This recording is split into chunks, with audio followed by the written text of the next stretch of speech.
All right, it is time for Top 200 Film Countdown Circa 2011 Part 3. Hey everyone, it is Shannon, and I'm super excited to be here today and to share with you this video. This is part of my series of videos that I'm doing in conjunction with my 10-year YouTube anniversary, which happened in February 2023. And I do want to do a whole bunch of different sort of retrospective videos on like the things that I've done and the videos that I've made and the films that I've loved and the knitting that I've done and the shows I've watched and the books I've seen, books I've read. But I need some time to pull that information together. So what I'm doing to tide over is to share this list, which I created before my YouTube channel, and that is a list of 200 films, my top 200 films that I made in 2011. So this is part 3 of that, and we're going to start with film 170. For some context of the time, what things were like in 2011, the big films at the Oscars were The King's Speech, The Fighter, and Black Swan. In terms of the Marvel Cinematic Universe, we were very much in the early days. We had only had the first 2 Iron Man films, Incredible Hulk and Thor. We were in between Star Wars sagas, if you will. The prequel series had finished out, and then the sequel series hadn't even started. We were really much in the middle of that. And then in terms of the Twilight films, we had Twilight, New Moon, and Eclipse, but neither of the Breaking Dawn films. So that just gives you some context of what film was like at the time, and hopefully those are some good pop culture markers to know sort of this where we're at when this started. But we're actually going further back with this first one, because for 170, the film is from 1978, and that is I Want to Hold Your Hand. It's really hard not to sing, but I don't usually sing in videos, and I don't want to get flagged. So anyway, what is this film? So this is a film I have not heard a lot of people talk about. It's, as I said, it's from the 70s, and it follows a bunch of girls who are trying to get into a Beatles concert, and they take many different techniques, many different routes, many different options, many different strategies, but they are persistent and resilient that they want to get into the Beatles concert. And I remember one of them in particular keeps on wanting to win a radio contest. So every time there's something on the radio, she runs to find a payphone and she throws dimes into the payphone to call the radio station. So that gives some context of like, not only this was like, it's from the 70s, but it's set in the 60s. And I really love this film. I love the music, obviously. It's very, and the film itself is nostalgic for me. And I really enjoyed that sort of like over the top, energy of like the drive of really wanting to do something. The fandom level is like huge. And so, yeah, but as I said, I've not heard many people talk about this movie. So let me know, have you seen it, or do you have another film that has that same sort of chaotic teen drive energy?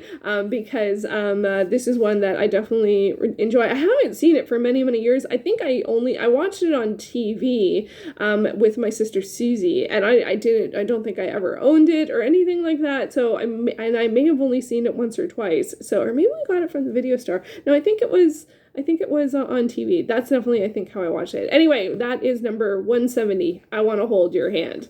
Number 169, we have I'm Gonna Get You, Sucker. So this is I think, is it 80s or is it early 90s?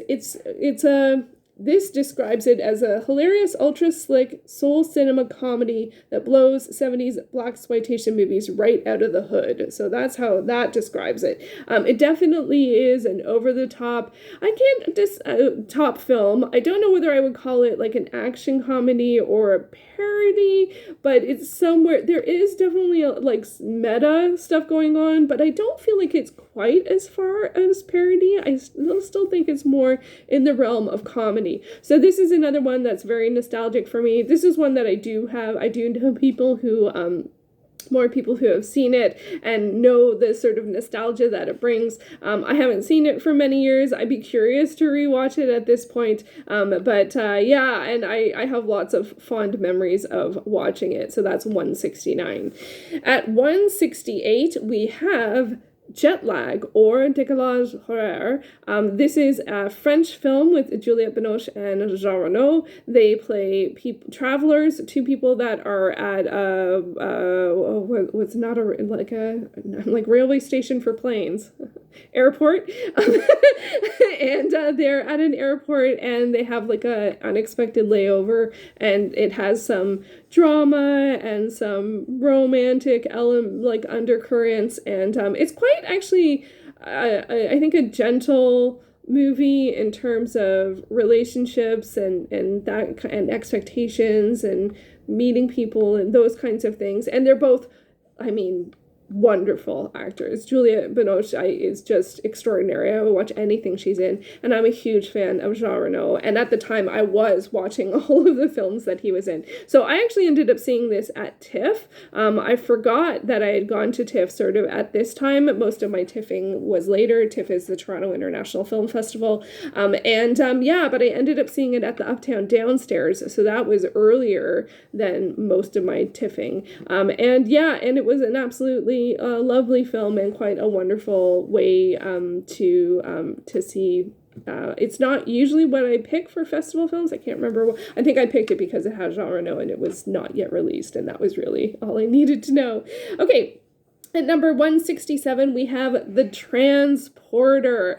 Oh my goodness gracious. I remember what a stir this film caused, and everyone being like, who is this guy? So this is the first film that I ever saw with Jason Statham in it, and I'm sure it's the first film a lot of people saw Jason Statham in. I don't know if he actually is in films earlier than this, but, this was it. He was the lead. It was a slick crime thriller action premisey type thing. If you haven't seen it, it follows someone. He plays a transporter, so he is someone who will transport things from A to B. He has rules, and he's very strong about those rules, and it is a very slick, just sort of like cool kind of thing. Plus, there's tons of amazing martial arts. I will watch anything that he is in terms of an action movie. Although I have seen him, there was a comedy I saw him in, and he was surprisingly good in that. So I think it would be great if he gets work in multiple genres, because I definitely feel like, he's got more to offer than just action, although the action is amazing. So I don't think I've seen all of the sequels, and I don't think I made it through the one that without him, that's like the new one. I mean, he is sort of the magic that brings this together. But out of the ones I've seen, the first one still is my favorite. And so that's The Transporter. Number 166. Okay, so this one is a bit different. So this is Ce Matin de Dame. So another French film. And this is a French horror film. Again, I must have seen it at TIFF. This does not have much information. It says 2005. Oh, okay. Yeah, so that was probably around the same time as Jet Lag. I hate to say it, but I genuinely don't really remember much from this at all, and even my notes are very experiential about what was going on, like literally in the cinema. That has nothing to do with the film, and I don't know why it would make it on this list. So again, this is probably one that I saw at TIFF. French horror. It might be Canadian. Well, I'm not sure about that. I'm not going to commit to that. And I think it was some kind of stuck in a building situation. I don't know. So anyway, that's a weird moment to have, that it was my 160th favorite film, and now 10 years later I'm struggling to remember it. So not sure about that. Number 166, we actually have another horror film, and that is Mulberry Street. So this was definitely experiential, I will admit, although I do also really, really like the film.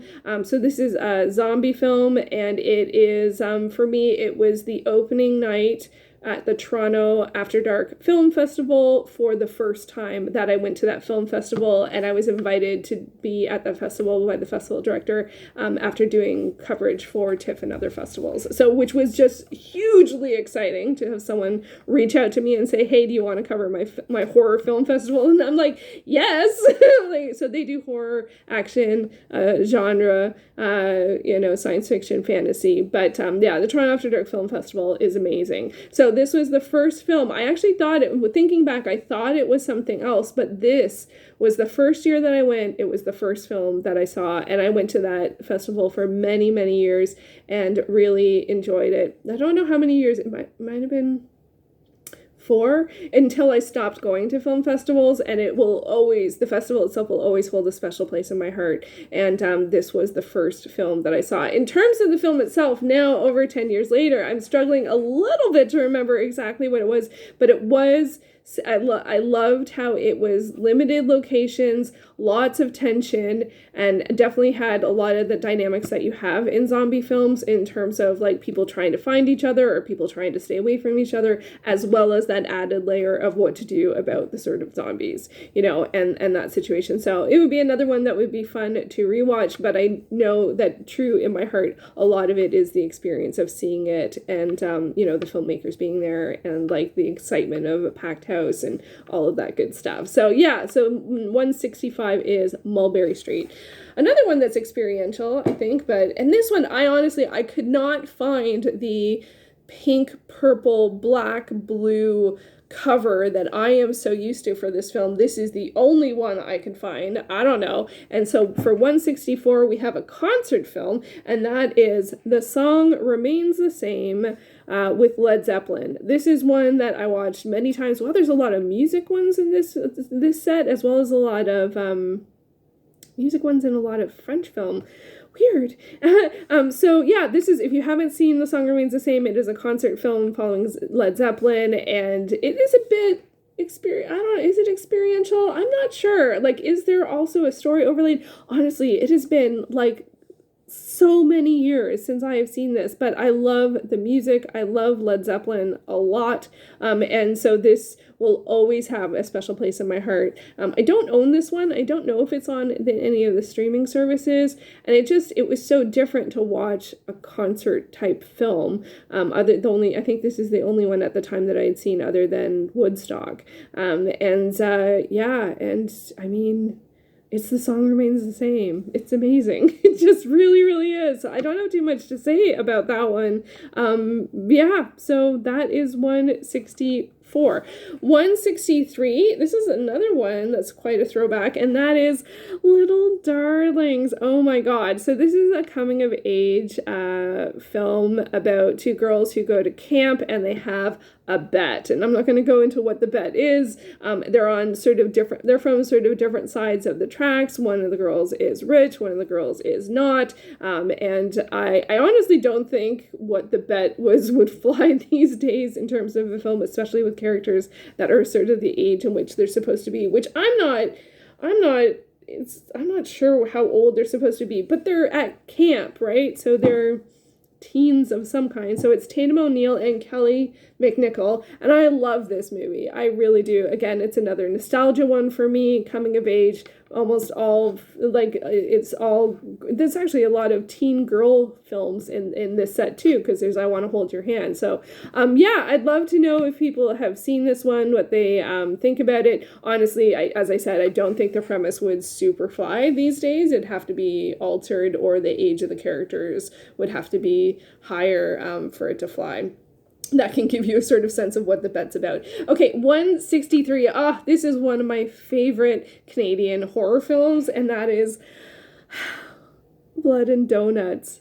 Now, this is one that I really haven't heard a lot of people talk about. I'm pretty sure, I'm trying to remember if Marina mentioned this one to me or if I talked to her about it. I can't remember. I think she might have recommended it to me. It is a very quirky vampire film that is unlike anything else, that has I think there's a David Cronenberg cameo in it, and it's a vampire and who often ends up at a donut shop, and there's a cab driver and that drives him around, and it's just a lot more quirky and kind of more kind-hearted, but then also, of course, it's still a vampire movie. So, actually, I did say it was horror, but I don't know if I would say that. This one to me feels a bit more, it's not necessarily comedy, but it's very quirky, and I loved it. I absolutely loved it. This one I own. I watched it, I think, during one of the times when I was working through like a whole bunch of vampire movies or werewolf movies, and I watched it and I was like, yeah, that is absolutely a film that I love. So Blood and Donuts, let me know. Have you seen it? Next up at 161, we have Lethal Weapon. So this definitely is a sort of, I would say, maybe modern classic of action cinema with Mel Gibson and Danny Glover. It actually is way harsher. I watched it a couple years ago and I was like, whoa, this actually has some very heavy themes to it. Some of the violence is very disturbing. And for me, it was weird because I mostly have sort of like a really like fond nostalgic memories of it. In particular, the first one, I don't remember all of them. I think I've seen them all, but this, again, this is really like the reluctant buddy cop dynamic. I mean, Lethal Weapon has that without question. And Mel Gibson's character, the trauma that he is dealing with and how he deals with it. And, you know, it's just very loaded in terms of like the tension with so many things.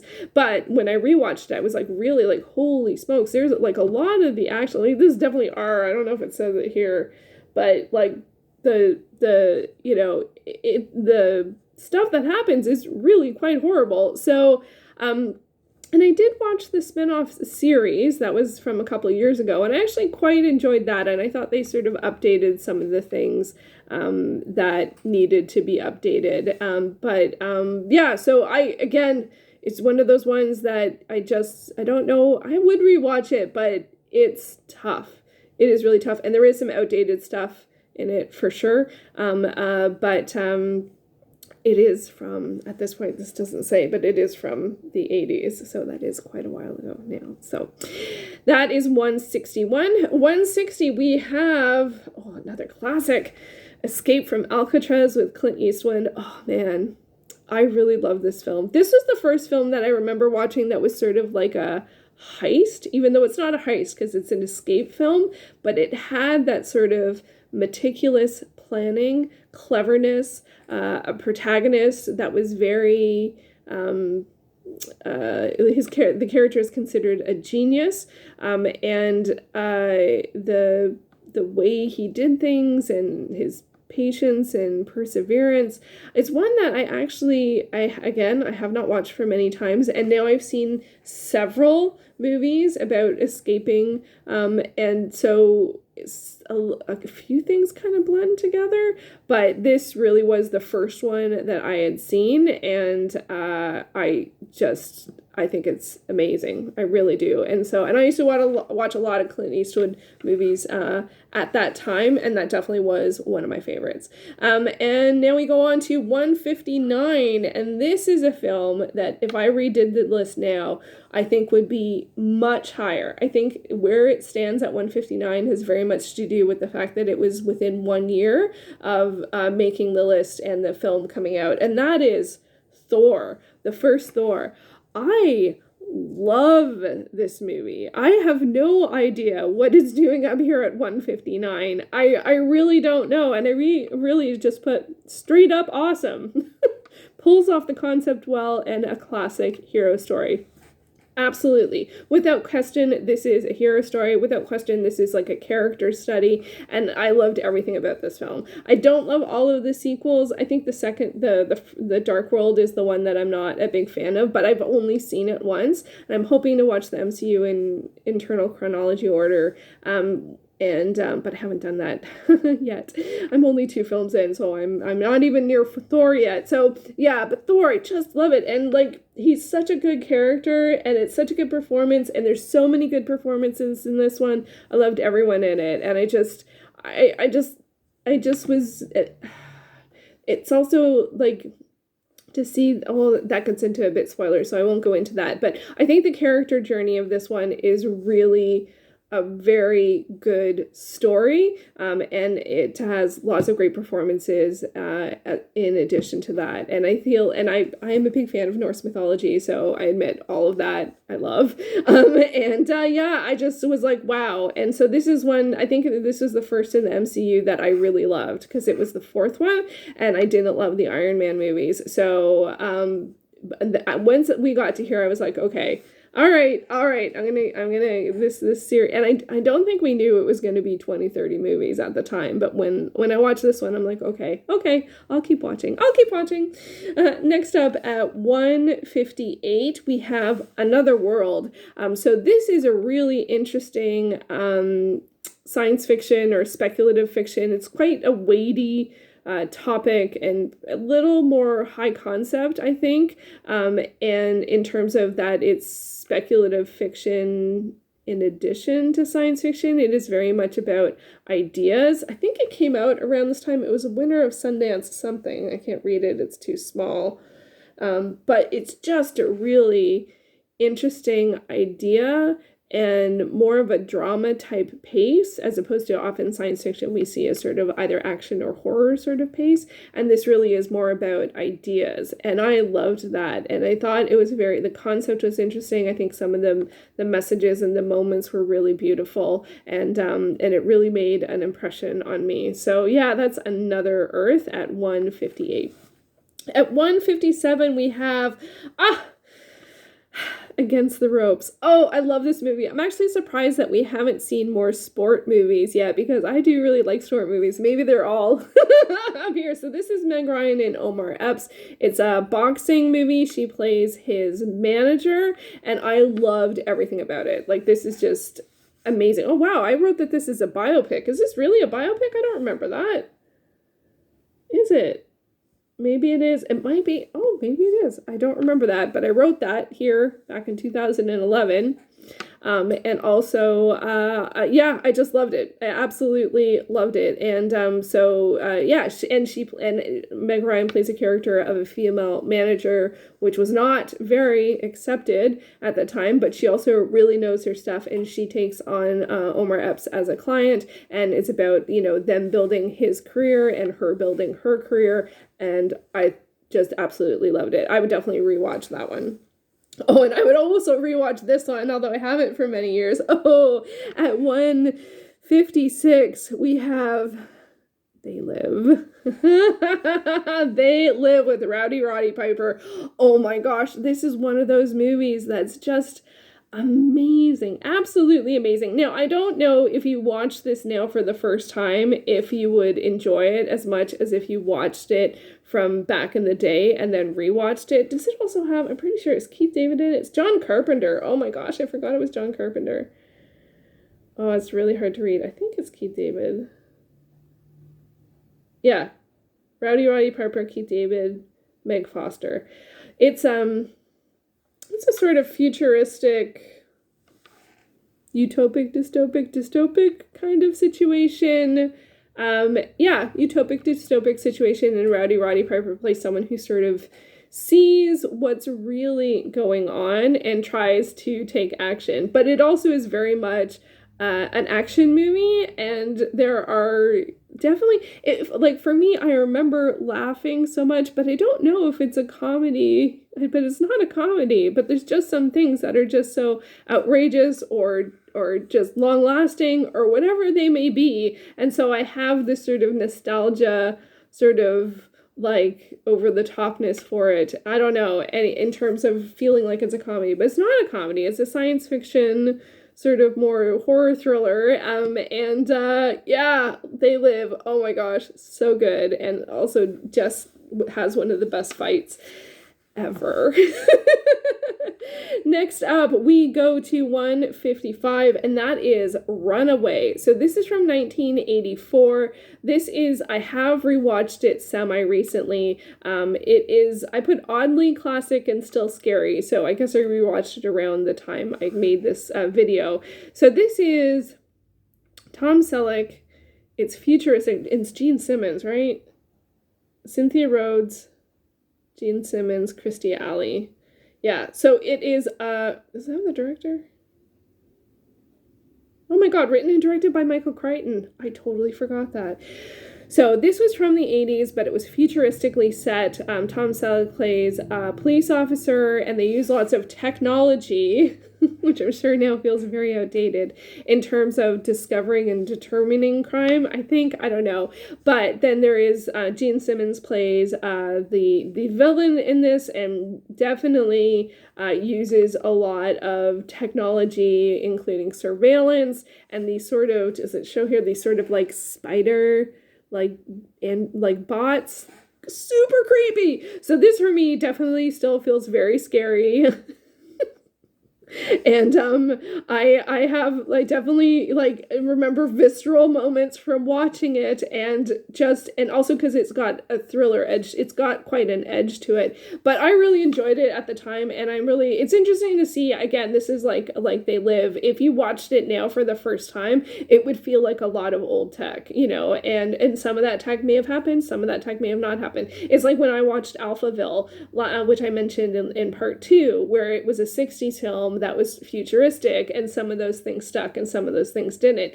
Now, for me, I actually watched this at the time, so it did feel futuristic. So this would be another fun one to rewatch. So that is at 155. I think I'm actually going to leave it there. That's not the best number to leave off on, but I don't like to have these videos be too long. So it was interesting to see some of the themes in this one. We definitely had some 80s action. We definitely had some coming of age teen stuff, and a lot of festival films as well, and a couple of French films. So it's an interesting connection. And we had our first, I genuinely don't remember anything about it, with C'est Matin des Dames. So not sure about that one. But yeah, we've gotten through 50, gotten to 54, so that means 45-ish. Yeah, 45. So 45, and there's only one so far that's been a complete blank. So maybe that's good. I'm not sure. Feels like it's kind of good. I'm going to say it feels good. So let's go with that. So there you go. Let me know, have you seen any of these films? Do you enjoy any of these films? Has there been something that stood out that might be something that would be fun to either rewatch or seek out and watch for the first time? I would love to hear it. And I will be back soon with another video. Thanks so much for watching.